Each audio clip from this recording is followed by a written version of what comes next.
गल्प कहवाक चाहूँगी। यही गल्प आपणक एक शिक्षणीय गल्प होईपारे। मु आज दक्षिण दिगर एक राजा कृष्णदेव एक गल्प कहवाक चाहूँगी।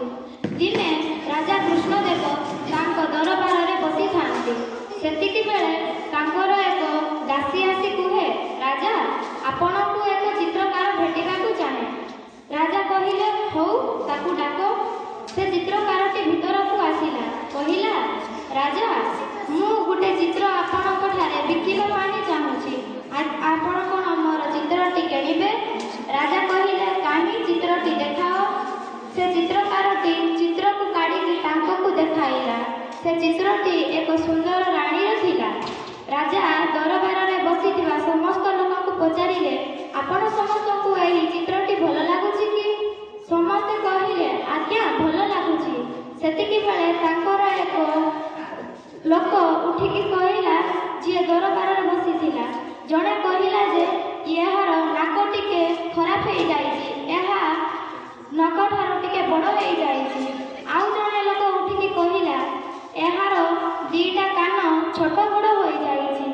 एमिति होई बहुत जणे उठी उठी सही चित्रर खराबी काढ़िबाकू लागिले। सेतिकी बेले राजा हौ एबे जदि तमे भूल काढुछ, आमे पूरा राज्यर लोकंकर भूल शुणी देबा कि तांकू एहार केते अंश भल लागुछि और केते अंश भल लागु नाही।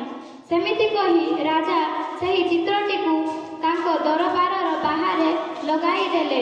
आउ से तले लिखि देले, जहाकू ए चित्र रे कोन भूल देखा जाउछि सेठारे एक छकी चिन्ह बसई देई जिबे। समस्ते सही जिनिस को टिके पढ़ी समस्ते जहाकू जोठे खराब लागुतिला सेठारे छकी बुलेई बुलेई गले। केते दिन परे सबु जगार सेठे छकी लागी गला। राजांकर जने मंत्री तांकर नाम तेनाली राम थिला।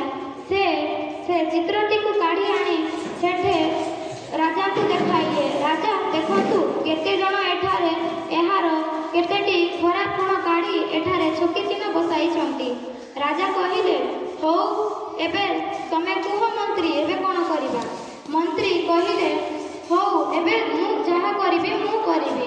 मंत्री जाई ताहाकू आउ थरे दरबार रे लगाई देई से तळे लिखि देले जे जिए एई चित्र रे छकी चिन्ह बसैछ सेई छकी चिन्ह जोटे बसैछ जोठारे खराब काढ़ीछ सेठर फल देकी जाओ। ए तळे मु गोटे पेपर लगाउछि, सेठे जे भूल काढ़ीछ से माने हल लेखिकी जाओ। हेले जेतिकी जण भी ताहा पढ़िले किए हेले ताहार हल काढ़िले नाही।